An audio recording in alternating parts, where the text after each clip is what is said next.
Good morning, everyone.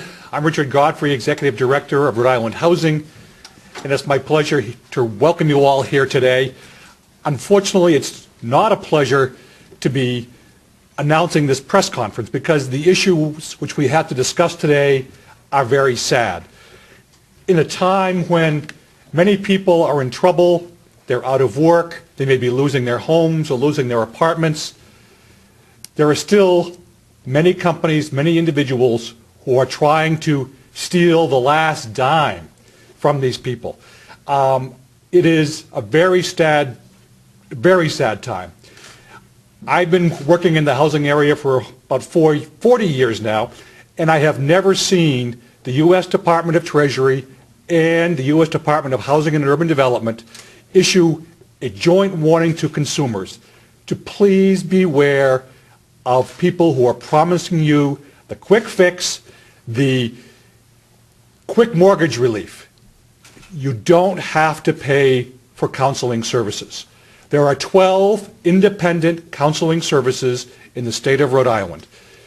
If you want to find that list, you can go to rhodeislandhousing.org and click on Get Out of Housing Trouble, or you can go directly to the website, which is hud.gov, and they will give you the list of these 12 counseling agencies. These 12 counseling agencies, many of them are here with us today, and they offer services not only in English, but also in Spanish, Portuguese, Cambodian, and Russian. So you can find an organization that will meet your needs and speak your language. Thank you very much. Thank you, Richard, and thank you, Congressman Landrigan, for being with us today, and thank you, Brenda, and thank you, Nancy, for your ongoing partnership. I particularly want to thank Richard and Rhode Island Housing for being such great partners in all the work that we're doing here in Providence, and I know they do it all throughout our state. We've worked together in really close partnership with Rhode Island Housing to strengthen and revitalize our city's neighborhoods. And unfortunately, our city, like most cities in America, has not been spared by this national foreclosure crisis. And in fact, there are increasing numbers of families that are being forced into homelessness and are losing their most precious commodity, their homes. And it has had a real impact on the neighborhoods of our city, and beyond just individual families, it impacts sometimes a whole street or a whole neighborhood.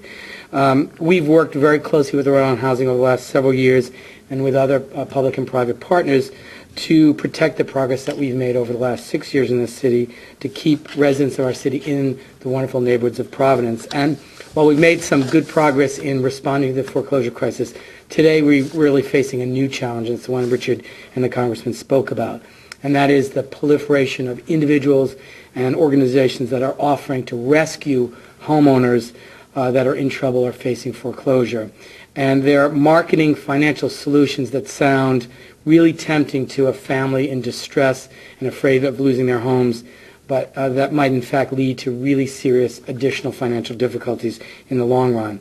We have in this city and in our state, and I think all across this country, already paid a very hefty price for unbridled predatory lending and really irresponsible lending, and we cannot afford to let homeowners in our community be victimized a second time by this kind of behavior. So with Rhode Island ranking 10th in the country in terms of foreclosures, it's really important that we educate homeowners about this problem and really alert them to be going to resources that are legitimate and, as Richard mentioned, that are on the HUD.gov website, that are linked on our city website, and to really understand that there is free counseling assistance, free services from qualified organizations and individuals that can assist anyone who's in trouble, who's facing or in the midst of foreclosures, and to really encourage people, if it, as the Congress said, if it sounds too good to be true, it probably is. So I really want to thank Richard and Rhode Island Housing and the great staff here for raising this education campaign.